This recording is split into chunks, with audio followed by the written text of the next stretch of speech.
hapo ile akamhesabia Mohamed Hussein na akafanikiwa kwenda kati. Ni ilikuwa option bora zaidi kuliko kupiga namna ambavyo walipiga, na mpira umepaa juu ya lango. Young Africans kwenye possession.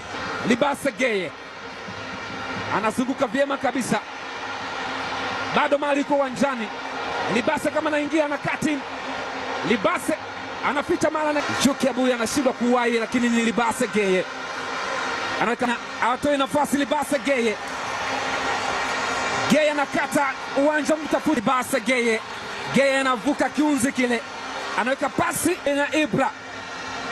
Geye anakati, weka cross ndefu ile kumtafuta Libase Geye. Control ime kama ala paka Libase Geye. Anaweka cross ndani mwenda.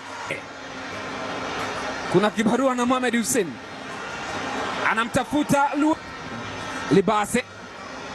Anapenyeza